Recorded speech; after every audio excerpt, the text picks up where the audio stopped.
सभी पत्रकार बंधुओं को बहुत बहुत धन्यवाद यहाँ आने के लिए। आज का जो मुख्य विषय है, 2 दिन पहले कलेक्टर और कमिश्नर कॉन्फ्रेंस में प्रदेश के प्रशासनिक मुखिया चीफ सेक्रेटरी ने सबकी भरी मीटिंग में ये कहा कि कलेक्टर जिलों में पैसे लेते हैं। कितना दुर्भाग्यजनक है कि न्याय पर आधारित जो प्रशासनिक व्यवस्था है ये पूरी की पूरी भ्रष्ट हो गई है और इसका चेहरा विद्रूप हो गया है। आपने प्रदेश में अनेक उदाहरण पिछले दिनों देखे होंगे। भिंड में कलेक्टर विधायक से कह रहा है कि तुम चोर हो और विधायक कलेक्टर से कह रहा है कि तुम चोर हो। अब कौन चोर है? अब तो साबित हो गया कि कलेक्टर भी चोर है और विधायक भी चोर है। 2 दिन पहले एक जिले के कलेक्टर को यह कह के हटाया गया कि 3 करोड़ की रिश्वत लेने का मामला संज्ञान में आया है। मैं मध्य प्रदेश के मुख्यमंत्री जी से ये पूछना चाहता हूं कि पिछले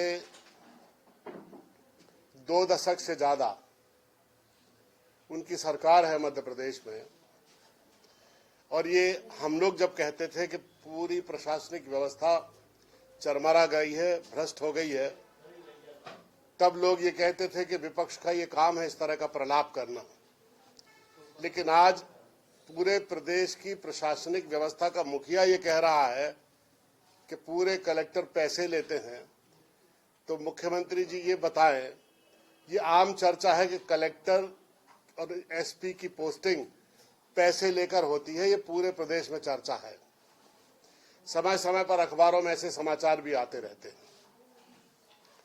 समय समय पर सभी राजनीतिक दलों के नेताओं के बयान भी इस विषय पर आते रहते हैं। अगर सरकार में बैठे लोग कलेक्टर और एसपी की पैसे लेकर पोस्टिंग करेंगे तो वो तो जनता से वसूल करेंगे। इसकी मुख्य जड़ों तक हमें जाना चाहिए कि इस भ्रष्टाचार की मुख्य जड़ है क्या। तो पता लगता है कि प्रशासनिक पोस्टिंग पैसे लेकर होने लगी हैं और इस कारण जो अधिकारी वहां पर जाते हैं वो अपने पैसे वसूल जनता से करते हैं, बिना पैसे के कोई काम नहीं करते हैं।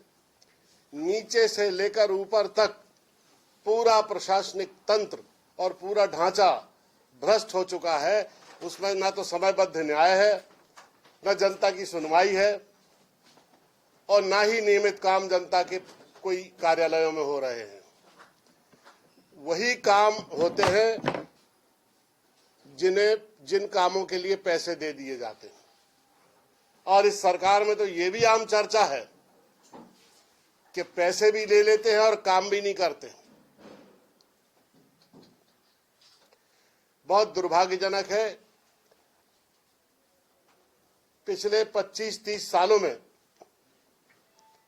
भारतीय प्रशासनिक सेवाओं की जो स्थिति हो गई है उसने इस बात के लिए मजबूर कर दिया है कि भारत में सबसे ज्यादा जरूरी है एडमिनिस्ट्रेटिव रिफॉर्म, प्रशासनिक पुनर्संरचना।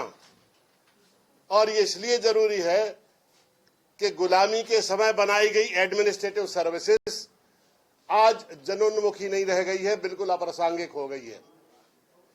जिन अंग्रेजों ने भारत में कलेक्टर बनाया उन्होंने अपने देश में नहीं बनाया।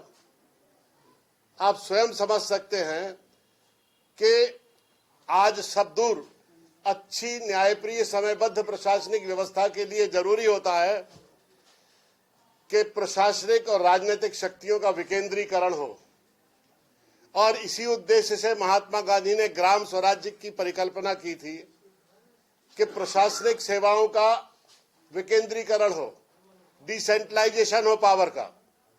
लेकिन आज जिस तरह की प्रशासनिक व्यवस्था सड़ गई है, गल गई है, उसका कारण है अधिकारों का केंद्रीकरण।